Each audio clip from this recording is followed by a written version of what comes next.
नमस्कार दोस्तों, मैं आप सभी का अलीगढ़ की पावन धरती से स्वागत करता हूं। आशा करता हूं कि आप सभी स्वस्थ होंगे। जैसा प्यार पिछली वीडियोस पर देखने को मिल रहा है, ऐसा ही प्यार बनाए रखिएगा। बहुत ही इंपॉर्टेंट क्वेश्चन सेशन रहने वाला है आप लोगों के लिए। कोई भी एग्जाम बेटा, कोई भी एग्जाम हो, किसी भी एग्जाम के पॉइंट ऑफ व्यू से देख के चलें तो बहुत ही इंपॉर्टेंट क्वेश्चन सेशन रहेगा। या तो ESIC हो, DSSB हो, कोई भी CHO का एग्जाम हो, UPSSC हो, DMER हो, HSSC हो, PGI चंडीगढ़ हो। अभी फिलहाल राजस्थान CHO के फॉर्म फिलअप 8 तारीख से होना स्टार्ट होंगे बेटा। बहुत ही इंपॉर्टेंट वैकेंसी है राजस्थान वाले बच्चों के लिए। आने वाला समय में बेटा DMER की वैकेंसी आने वाली है हरियाणा वाले बच्चों के लिए। AMU अलीगढ़ के अंदर बेटा बहुत भरकम वैकेंसी आने वाली है। तो बेटा सभी बच्चे बने ही रहेगा, ज़्यादा से ज़्यादा प्यार बनाए रखिएगा। आज के क्वेश्चन सेशन की शुरुआत करते हैं। जल्दी से जल्दी आंसर देने की कोशिश कीजिएगा सभी बच्चे। The tumour of hyaline cartilage is called, जो हाइलिन कार्टिलेज है उसके ट्यूमर को क्या बोला जाता है? सबसे पहले ऑप्शन फर्स्ट है ऑस्टियोकोंड्रोमा बोला जाएगा क्या? ऑप्शन सेकंड है ऑस्टियोसार्कोमा, ऑप्शन थर्ड है एनकोंड्रोमा और ऑप्शन फोर्थ है कॉन्ड्रोसार्कोमा।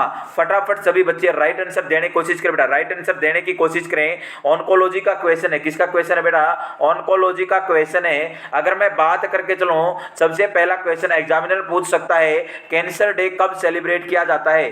जो कैंसर डे होता है कब सेलिब्रेट किया जाता है? तो हमेशा याद रखेगा 4 फेब, 4 फरवरी को क्या किया जाता है सर? कैंसर डे को सेलिब्रेट किया जाता है। नेक्स्ट वन बेटा, इसको सेलिब्रेट करने का जो अपना सिलसिला है कब से चलता आ रहा है? सन 2000 से 2000 से क्या चल रहा है? सेलिब्रेशन का टाइम चल रहा है। कैंसर को सेलिब्रेट किया जाता है, प्रत्येक ईयर कैंसर डे मनाया जाता है 4 फेब को।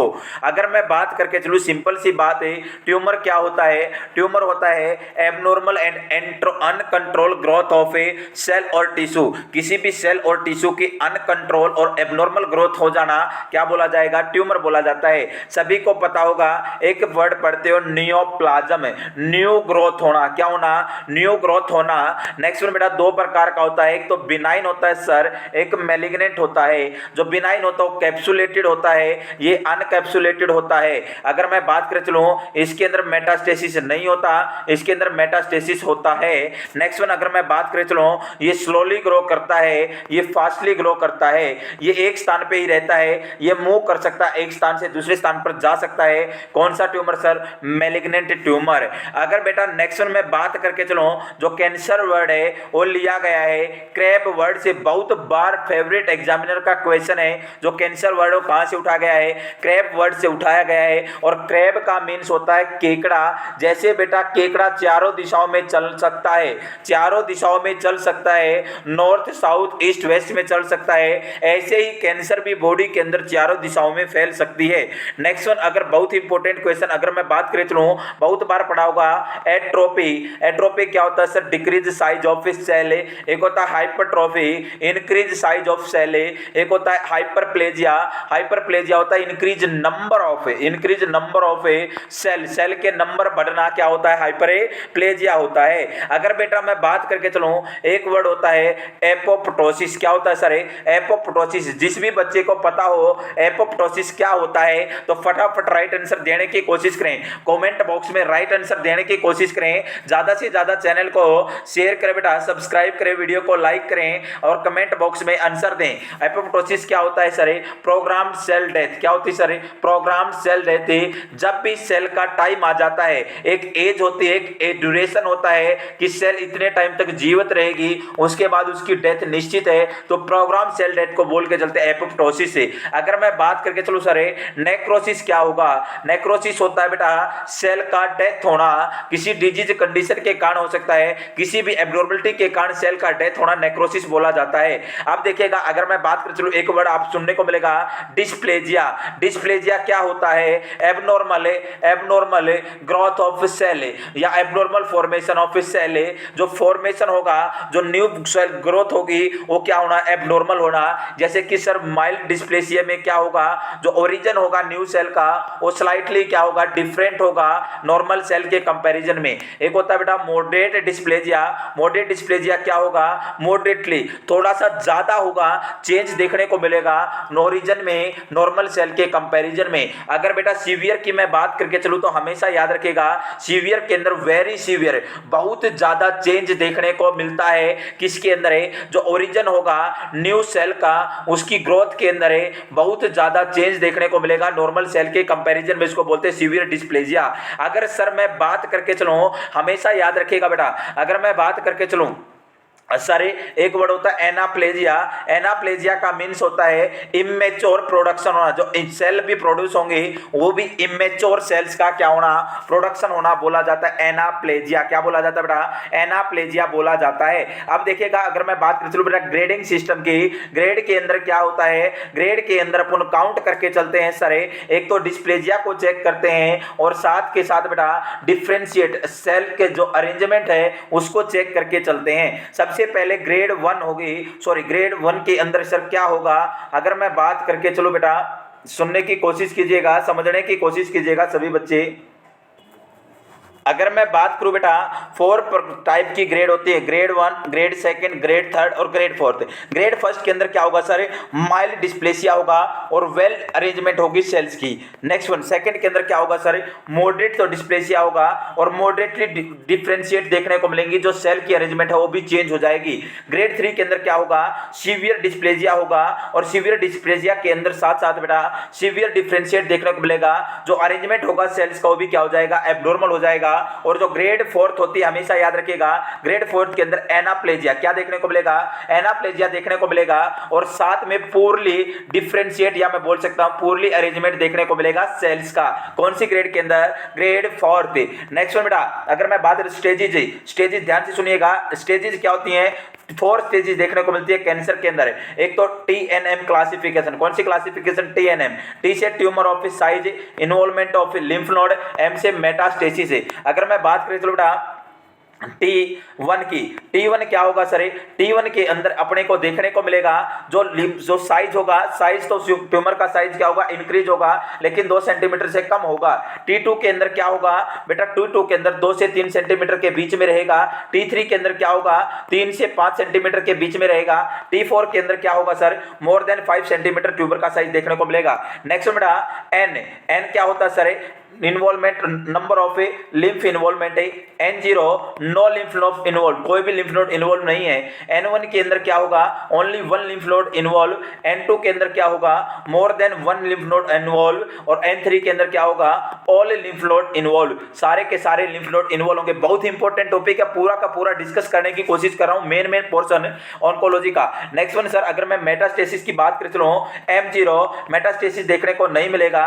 M1 के अंदर बेटा मेटास्टेसिस होगा, क्या होगा सर, मेटास्टेसिस होगा। और मेटास्टेसिस होता है कैंसर स्प्रेड होना एक ऑर्गन से किसी दूसरे ऑर्गन के अंदर है। अगर मैं बात करके चलूं प्यारे बच्चों समझने की कोशिश कीजिएगा, जो स्टेज फर्स्ट होगी उसके अंदर T1 N0 M0 देखने को मिलेगी। स्टेज सेकंड के अंदर है T2 N1 M0, stage third के अंदर है T3 N2 M0 और स्टेज फोर्थ के अंदर है अपने को देखने को मिलेगी सर T4 N3 M1 देखने को मिलेगी। और स्टेज फोर्थ बेटा बहुत ही स्टेज 3 के बाद बहुत ही डेंजरस कंडीशन हो जाती है। अगर मैं बात करके चलूं, ध्यान से सुनिएगा, ध्यान से समझने की कोशिश कीजिएगा। अगर मैं बात करके चलूं बेटा जो मोस्ट मेटास्टेसिस होता है डिस्टेंट पार्ट के अंदर है, किसके द्वारा होगा, ब्लड के द्वारा होगा। और सस्पेक्टेड किसके द्वारा माना जाता है, लिम्फ के द्वारा माना जाता है। और मोस्टली चांसेस रहते हैं लंग्स के अंदर मेटास्टेसिस होने के। अगर बेटा कोलोन का कैंसर है तो लीवर के अंदर मेटास्टेसिस देखने को मिलता है। ये मैंने बात की, 2 प्रकार का कैंसर होता है, एक सार्कोमा होता है, एक कार्सिनोमा होता है। कार्सिनोमा एपिथेलियल सेल का कैंसर है और सार्कोमा बेटा कनेक्टिव टिश्यू का कैंसर है। ये मैंने मेन बात ही समझाने की कोशिश की। अब क्वेश्चन के ऊपर आते हैं। क्वेश्चन था बेटा the tumour of hyaline cartilage is called है, उसको बोल के चलते हैं एनकोंड्रोमा। क्या बोलते हैं, ऑप्शन नंबर सी अपना राइट जाएगा, डायरेक्ट रट लेना। जो हाइलिन कार्टिलेज का ट्यूमर होगा उसे बोलते हैं एनकोड्रोमा। नेक्स्ट क्वेश्चन की तरफ रुक करते हैं। नेक्स्ट क्वेश्चन रहने वाला है which of the following is diagnosed based on Reed Sternberg type cell. अगर मैं बात करके चलूं कौन सा डायग्नोसिस होगा जिसके अंदर अपने को जरूरत पड़ती है, नीड होती है रीड स्टीनबर्ग टाइप सेल की, तो बेटा ऑप्शन फर्स्ट है नेफ्रोब्लास्टोमा। अगर किडनी के अंदर है ट्यूमर हो जाए उसके अंदर चाहिए क्या, हिपेटोप्लास्टोमा। यदि किसके अंदर लीवर के अंदर प्रॉब्लम हो जाए तब चाहिए हॉटकिंस डिजीज, या लिम्फ नोड के अंदर कैंसर हो जाए तब चाहिए, या नोड हॉटकिंस डिजीज। अगर मैं बात करके चलो बेटा याद रखेगा रीड स्टीनबर्ग टाइप सेल अपने को डायग्नोसिस के लिए चाहिए हॉटकिंस डिजीज, और हॉटकिंस डिजीज होती है लिम्फ नोड कार्सिनोमा। अगर लिम्फ नोड के अंदर कार्सिनोमा हो जाए उसको बोलते हैं हॉटकिंस डिजीज, और हॉटकिंस डिजीज के अंदर अपने को देखने को मिलता है पॉल एब्स्टीन फीवर है, इसी को बोलते हैं स्ट्रेंजर फीवर है। और इसके अंदर एक सप्ताह तो बॉडी का टेम्परेचर इंक्रीज रहेगा और नेक्स्ट सप्ताह बॉडी का टेम्परेचर सर डिक्रीज हो जाएगा। नेक्स्ट क्वेश्चन रुक करते हैं। नेक्स्ट क्वेश्चन क्या रहने वाला आज की क्लास का, taking out a small piece of tissue for diagnostic purpose is known as. अगर बेटा डायग्नोस्टिक पर्पज के लिए एक स्मॉल अमाउंट में, छोटी अमाउंट में एक पीस लेना, एक टुकड़ा लेना है टिश्यू का, उसे क्या बोलेंगे, बायोप्सी, डाइसेक्शन बोलेंगे, रिकंस्ट्रक्शन बोलेंगे, या एक्सट्रैक्शन बोलेंगे। फटाफट फटाफट सभी बच्चे राइट आंसर देने की कोशिश करें, प्यारे बच्चों राइट आंसर देने की कोशिश करें, राइट आंसर देने की कोशिश करें। सर इसको बोलेंगे बायोप्सी। और बेटा बायोप्सी दो प्रकार की होती है सर, एक इंसिजनल होती है, एक एक्साइजनल होती है। इंसिजनल क्या होगी, छोटा सा कट लगाएंगे और एक स्मॉल पीस को कलेक्ट कर लेंगे। एक्सटेंजन के अंदर बेटा बहुत बड़ा कट लगाएंगे और अपन क्या करेंगे टिश्यू को कलेक्ट करेंगे। किस चीज के लिए, डायग्नोस्टिक पर्पज के लिए, उसे बोलते हैं एक्सिजनल बायोप्सी। तो एक छोटा सा टुकड़ा लेना है डायग्नोस्टिक पर्पज को, उसको क्या बोलेंगे, बायोप्सी बोल के चलते हैं। नेक्स्ट क्वेश्चन रुक करते हैं। नेक्स्ट क्वेश्चन रहने वाला आज के क्लास का, identify the feature of benign tumour among the following. Benign tumour का फीचर बताओ बेटा, क्या देखना, मैंने दोनों डिस्कशन कर दी बिनाइन और मैलिग्नेंट। अब जल्दी से जल्दी फटाफट राइट आंसर देने की कोशिश करें। They are invasive and destructive, ये एक दूसरे में घुस जाएंगे benign tumour. They constituent cell so anaplasia, ये इनका प्रोडक्शन होगा इमेच्योर देखने को मिलेगा। They are usually well circumscribed, ये वेल सर्कमस्क्राइब्ड होती हैं। They are usually non encapsulated, ये एनकैप्सुलेटेड नहीं होती हैं। देखिएगा मैंने बताया जो स्लो तो ग्रोथ होगी। नेक्स्ट वन सर ये क्या रहती हैं, अनकैप्सुलेटेड रहती हैं। नेक्स्ट वन इनका मेटास्टेसिस नहीं देखने को मिलता, ये वेल अरेंज रहती हैं, वेल सर्कमफ्राइज रहती हैं। कौन सी बेटा, बिनाइन। बाकी तीनों के तीनों ऑप्शन किसके हैं सर, मैलिग्नेंट के हैं। तो अपना option number C third number क्या जाएगा, राइट आंसर जाएगा। बाकी तीनों ऑप्शन किसके हैं, बाकी तीनों मैलिग्नेंट के हैं। मैलिग्नेंट एक दूसरे से पार्ट के अंदर जा सकती है, इमेच्योर प्रोडक्शन देखने को मिल सकता है और अनकैप्सुलेटेड होती है। तीनों ऑप्शन किसके बेटा, अपने तीनों ऑप्शन है सर मैलिग्नेंट के। विच टाइप ऑफ कैंसर है जे द पूरेस्ट प्रोग्नोसिस, कौन से टाइप का कैंसर होगा जिसका पूरेस्ट प्रोग्नोसिस होगा, बहुत कम चांसेस है कि वो कंडीशन ठीक हो जाए, वो कंडीशन ठीक हो जाए। कौन सा कैंसर होगा, स्क्वेमस सेल कार्सिनोमा होगा क्या, ब्रेस्ट कैंसर होगा, पैनक्रेटिक कैंसर होगा, या गैस्ट्रिक कैंसर होगा। फटाफट राइट आंसर देने की कोशिश करें, राइट आंसर देने की कोशिश करें सभी बच्चे। सबसे पूरेस्ट प्रोग्नोसिस कौन सी कंडीशन का होगा, कौन सी कैंसर का होगा, तो हमेशा याद रखिएगा सर स्क्वेमस सेल कार्सिनोमा। कौन सा कार्सिनोमा बेटा, स्क्वेमस सेल कार्सिनोमा का सबसे पूरेस्ट क्या होता है, प्रोग्नोसिस होता है। अगर स्क्वेमस सेल कार्सिनोमा हो गया तो ठीक होने के चांसेस बहुत कम होते हैं। Most common part of oral cavity affected with oral cancer is, अगर मैं बात करके चलूं ओरल कैंसर हो गया, ओरल कैंसर होने के कारण ओरल कैविटी का कौन सा पार्ट होगा जो कि मोस्ट कॉमन इफेक्ट देखने को मिलता है, hard palate, lower lip, soft palate, या टंग। फटाफट राइट आंसर देने की कोशिश करें। आपने देखा होगा अरे तानसेन खाते हैं, कुबेर खाते हैं, लगाते हैं या नहीं लगाते। अगर मैं बात करके चलूं स्मोकिंग करते हैं, स्मोकिंग करेंगे सर क्या लगाएंगे, बीड़ी पीते हैं, सिगरेट पीते हैं, उससे क्या हो सकता है, ओरल कैंसर हो सकता है। ओरल से बच गए तो लंग्स हो सकता है। अगर ओरल कैंसर हो भी गया, ओरल कैंसर होने से सबसे ज्यादा चांसेस कहां पर रहते हैं, लोअर लिप रहेगा, हार्ड पैलेट रहेगा, सॉफ्ट पैलेट या टंग। हमेशा याद रखिएगा लोअर लिप। कौन सा लिप बेटा, लोअर लिप में मोस्ट कॉमन चांसेस रहते हैं। और सर इसके अंदर सर्जरी परफॉर्म करते, कमांडो सर्जरी। याद रखिएगा जिंदगी के अंदर कौन सी सर्जरी, कमांडो सर्जरी। अपन हाफ पार्ट होगा बेटा, मेस्टोइड को हाफ को कट करते, टंग को करते हैं, लिप्स वगैरह को कट कर देते। कौन सी सर्जरी होगी, कमांडो सर्जरी। ओरल कैंसर के अंदर परफॉर्म की जाती है, याद रखिएगा। नेक्स्ट क्वेश्चन रुक करते हैं। नेक्स्ट क्वेश्चन है which part of the pancreas is at risk for developing cancer the most, सबसे ज्यादा कैंसर डेवलपिंग होने के चांसेस पैनक्रियाज के अंदर है। कौन से पार्ट के अंदर रहेंगे, head, body, body tail equal chances all part, सभी पार्ट में बराबर चांसेस रहेंगे।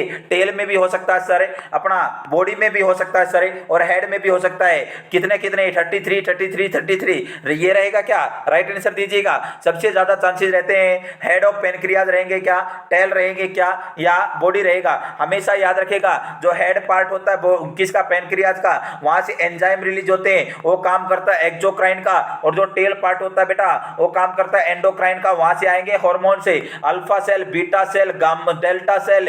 और अपना अगर मैं बात करके चलूं ये सारी की सारी सेल होंगे, यहां से क्या आते हैं सर, हार्मोन्स आते हैं। 1% काम करता है एंडोक्राइन का, 99% काम करती है पेनक्रियाज किसका, एक्सोक्राइन का। इसको मिक्सोक्राइन ग्लैंड बोला जाता है। और सबसे ज्यादा चांसेस रहते हैं हेड ऑफ पेनक्रियाज, और इसका भी पुअर प्रोग्नोसिस होता है। बहुत ही कम चांसेस होते हैं अगर पेनक्रियाज के हेड के अंदर क्या हो जाए कैंसर हो जाए, तो उसके ठीक होने के चांसेस भी मिनिमम रहते हैं, पुअर प्रोग्नोसिस होता है। Next one, which of the following is not a risk factor for gastric carcinoma, gastric carcinoma का कौन सा रिस्क फैक्टर नहीं है। ऑप्शन 1 है क्रॉनिक गैस्ट्राइटिस है, कोई क्लाइंट है उसको बहुत ज्यादा क्या है सर, क्रॉनिक इन्फ्लामेशन हो गई है गैस्ट्राइटिस के अंदर, स्टमक के अंदर, क्या गैस्ट्रिक कार्सिनोमा हो सकता है, बिल्कुल हो सकता है। एच पाइलोरिक इन्फेक्शन है, अगर एच पाइलोरिक एक बैक्टीरिया होता है जो कि पेप्टिक अल्सर कोज करता है, अगर बेटा लगातार पेप्टिक अल्सर कोज होते रहेंगे तो गैस्ट्रिक कैंसर हो सकता है क्या, बिल्कुल होने के चांसेस रहेंगे। हायर सोशल इकोनॉमिक क्लास है, अगर ज्यादा रिचेस्ट फैमिली है, बड़ा आदमी है, पीएम मोदी है, या मैं कोई भी बात करके चलूं अपन मुकेश अंबानी वगैरह हैं, ऐसे लोग हैं, बड़े आदमी हैं, इनको जरूरी है क्या कि गैस्ट्रिक कार्सिनोमा हो। इनकी किसी बुक के अंदर ऐसा पढ़ा कि आप लोगों ने बड़े आदमियों को गैस्ट्रिक कैंसर होता है। ऑप्शन 4 है hereditary not polyposis colon cancer syndrome, या हेरिडिटरी जन्म से ही है कि हो सकता है, बिल्कुल हो सकता है बेटा, नॉन पाइलोरिस कोलोन कैंसर हो सकता है। तो राइट आंसर, क्वेश्चन को समझने की कोशिश किया करो और आंसर देने की कोशिश किया करो। हायर सोशल इकोनॉमिक क्लास के अंदर ऐसा कोई भी रिस्क फैक्टर नहीं कि उसको गैस्ट्रिक कार्सिनोमा हो जाए। नेक्स्ट क्वेश्चन करते हैं। नेक्स्ट क्वेश्चन है which of the following is one of the risk factor associated with colorectal cancer, कौन सा रिस्क फैक्टर जुड़ा हुआ है कि उसके अंदर कोलोरेक्टल कैंसर होने के रिस्क रहे। ऑप्शन 1 है लो इंटेक ऑफ डाइटरी फाइबर, उसने क्या किया है सर, लो इंटेक किया है डाइटरी फाइबर, अगर डाइटरी फाइबर कम लेगा तो उसके कारण गैस्ट्रिक कोलोरेक्टल कैंसर हो सकता है क्या। ऑप्शन 2 है लो इंटेक ऑफ रेड मीट, अगर उसने लो इंटेक किया है रेड मीट को, उसके कारण हो सकता है क्या। ऑप्शन 3 है irritable bowel syndrome ulcerative colitis और क्रॉन्स डिजीज है, उसके कारण कोलोरेक्टल कैंसर हो सकता है क्या, या एस्पिरिन थेरेपी लेने से कोलोरेक्टल कैंसर हो सकता है। देखना बेटा बाउल सिंड्रोम से भी होने के चांसेस एस्पिरिन से भी, लेकिन सर मोस्ट कॉमनली किससे होगा, लो इंटेक ऑफ डाइटरी फाइबर, क्योंकि बेटा कम डाइट लेंगे और इंटेक फाइबर लेंगे, कम फाइबर लेंगे तो कॉन्स्टिपेशन बनेगा, और कॉन्स्टिपेशन बनेगा प्रोलॉन्ग टाइम तक, अगर कॉन्स्टिपेशन बना रहा उसके होता है इंफेक्शन, और इंफेक्शन होगा तो क्या होगा, इंटेस्टाइन के अंदर ऑब्स्ट्रक्शन होगा, और इंटेस्टाइन के ऑब्स्ट्रक्शन होगा तो लगातार क्या देखने को मिलेगा, जो अपना भी कोई भी मटेरियल है स्टूल वगैरह वो जमा होता रहेगा, और वहां वाले एरिया की जो सेल्स वगैरह उनकी डेथ कर देगा, और वहां पर एब्नॉर्मल ग्रोथ देखने को मिलती है सेल और टिश्यू की। तो ये क्या कर सकता है sir, low intake of dietary fibre क्या होता है, मोस्ट अपन बोल सकते हैं one of the risk factor होता है कोलोरेक्टल कैंसर का। नेक्स्ट क्वेश्चन रुक करते हैं। नेक्स्ट क्वेश्चन रहने वाला आज की क्लास का, early sign of a cancer of lungs is, lungs की कैंसर हो जाए उसका अर्ली साइन क्या है, हेमोपोटाइसिस है, परसिस्टेंट कफ है, होर्सनेस ऑफ वॉइस है, चेस्ट इंड्रेविंग है। फटाफट अर्ली साइन पूछा है, अर्ली साइन तो सारे के सारे देखने को मिलेंगे, लेकिन सर अर्ली साइन क्या देखने को मिलेगा बेटा, लंग्स कैंसर क्यों हो सकता है, अरे सर स्मोकिंग के कारण मोस्ट कॉमन चांसेस रहते हैं क्या होने के, कैंसर होने के, और कैंसर हो भी गया तो अपने को क्या करना है सर, एक्सरे वगैरह कर सकते हैं, बायोप्सी कर सकते हैं, और सारे अगर मैनेजमेंट में लोबेक्टोमी करके चलते हैं, क्या करके चलते हैं, लोबेक्टोमी करके चलते हैं, या सर अपन बोल के चलते पूरे के पूरे लंग्स को क्या कर देते हैं, रिमूव कर देते हैं, न्यूमेक्टोमी कर सकते हैं।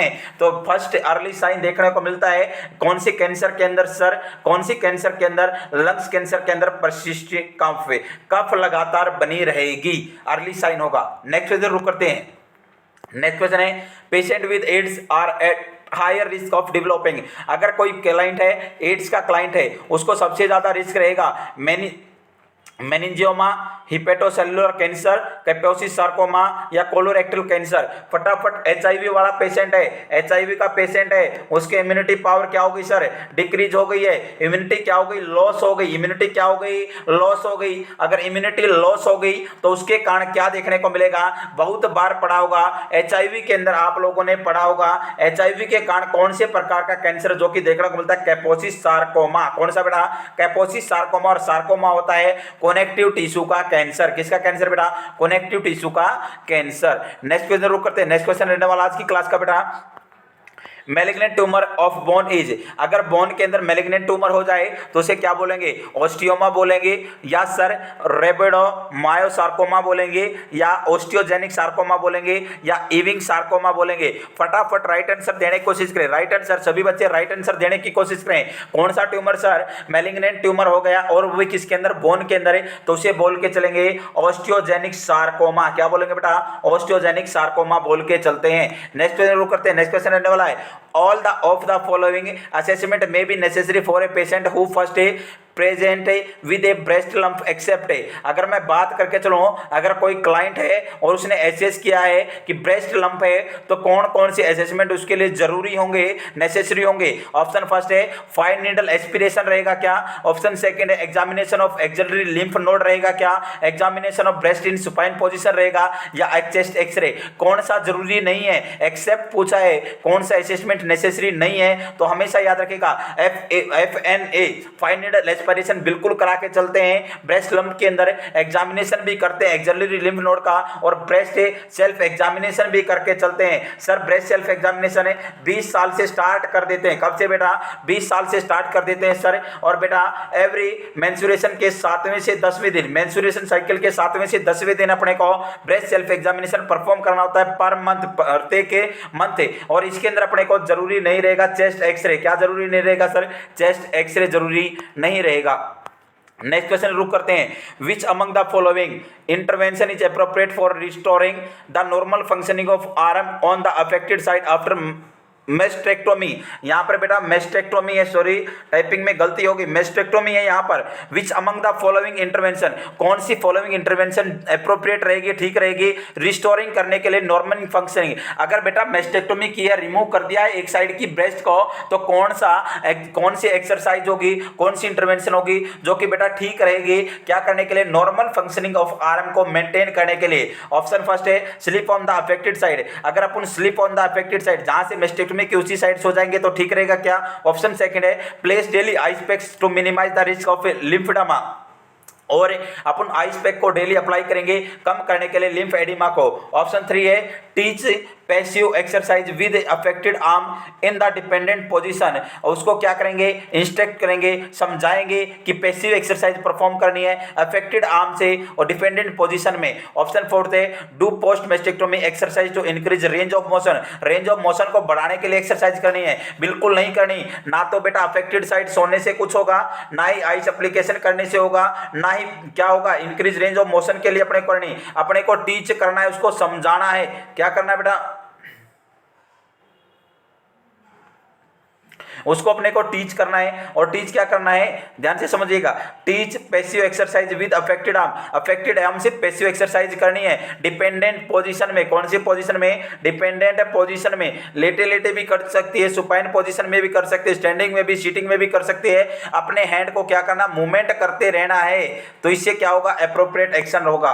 ऑप्शन नेक्स्ट क्वेश्चन बेटा, most commonly seen carcinoma in elderly male. Elderly male के अंदर मोस्ट कॉमन कार्सिनोमा कौन सा देखने को मिलता है, ओरल, लंग्स, टंग या प्रोस्टेट है। तो बेटा सभी को पता होगा एल्डरली मेल के अंदर प्रोस्टेट कैंसर होता है सर। कौन सा होता है, प्रोस्टेट एंटीजन होता है। प्रोस्टेट स्पेसिफिक एंटीजन अपन टेस्ट परफॉर्म करके चलते हैं। और अपन अगर मैं बात करके चलूं, टेस्टिस जो होगा सेल्फ एग्जामिनेशन स्टार्ट कर देते हैं कि मेल के अंदर 15 ईयर से, कब से बेटा, 15 साल की एज से उसके अंदर स्टार्ट कर देते हैं। तो याद रखिएगा मोस्ट कॉमन है कार्सिनोमा एल्डरली मेल के अंदर कौन से होने के चांसेस है, प्रोस्टेट। नेक्स्ट क्वेश्चन करते हैं, most specific indicator for diagnosis of prostatic cancer. Prostatic cancer के लिए मोस्ट स्पेसिफिक इंडिकेटर क्या होगा, PSA होगा, प्रोस्टेटिक स्पेसिफिक एंटीजन होगा, चेस्ट सीटी होगा, नेक्स्ट वन एक्सरे होगा या डिजिटल रेक्टल एग्जामिनेशन होगा। फटाफट राइट आंसर देने की कोशिश कीजिए। पीएसए होगा। क्या होगा बेटा? पीएसए प्रोस्टेट स्पेसिफिक एंटीजन होगा सर। क्या होगा? प्रोस्टेट स्पेसिफिक एंटीजन क्या रहेगा? डायग्नोस्टिक इवैल्यूएशन रहेगा प्रोस्टेट कैंसर के लिए। फर्स्ट वन राइट आंसर जाएगा। नेक्स्ट वन रुक करते हैं। नेक्स्ट क्वेश्चन रहने वाला आज की क्लास का बेटा, risk factor for prostatic cancer is, risk factor किसके अंदर रहेंगे? प्रोस्टेट कैंसर होने के एल्डर के अंदर रहेंगे। और एल्डर अपन बोल के चलेंगे older than 65 year, fat rich diet लेने से, बीपीएच लेने से, previous history of urinary stone से, पीछे से जो हिस्ट्री चली आ रही है उसको यूरिनरी स्टोन है, किडनी के अंदर स्टोन से प्रेजेंट है, सॉरी यूरिनरी ब्लैडर के अंदर, किडनी के अंदर, उसके अंदर स्टोन से हो सकती है, उसके कारण हो सकता है क्या? Prostatic cancer. बीपीएच के कारण हो सकता है क्या? फैट रिच डाइट के कारण हो सकता है, या ओल्डर देन 65 ईयर। तो राइट आंसर जाएगा सर ओल्डर देन 65 ईयर के अंदर रिस्क फैक्टर रहेगा प्रोस्टेटिक कैंसर होने का। नेक्स्ट क्वेश्चन जरूर करते हैं। नेक्स्ट क्वेश्चन बेटा आज की क्लास का, insertion of radioactive implants directly into the tissue is known as. अगर मैं बात करके चलूं इंसर्शन किया है रेडियो एक्टिव इम्प्लांट्स का directly into the tissue is known as, उसको क्या बोलेंगे? टेलीथेरेपी, ब्रैकीथेरेपी, कीमोथेरेपी या माइक्रोवेव थेरेपी। देखिएगा बेटा, अगर मैं बात करके चलूं, ध्यान से समझने की कोशिश कीजिएगा, बहुत इंपॉर्टेंट टॉपिक है। रेडिएशन थेरेपी की अगर मैं बात करें चलूँ, दो प्रकार की होती है, एक एक्सटर्नल होती है, एक इंटरनल होती है। एक्सटर्नल सर क्या होती है? हमेशा याद रखिएगा, एक्सटर्नल को बोलते हैं टेलीथेरेपी और इंटरनल को बोलते हैं बेटा ब्रैकीथेरेपी। एक्सटर्नल के अंदर क्या करेंगे? जो भी इंप्लांट करते हैं उसको आउटसाइड द बॉडी करेंगे। कहाँ करेंगे बेटा?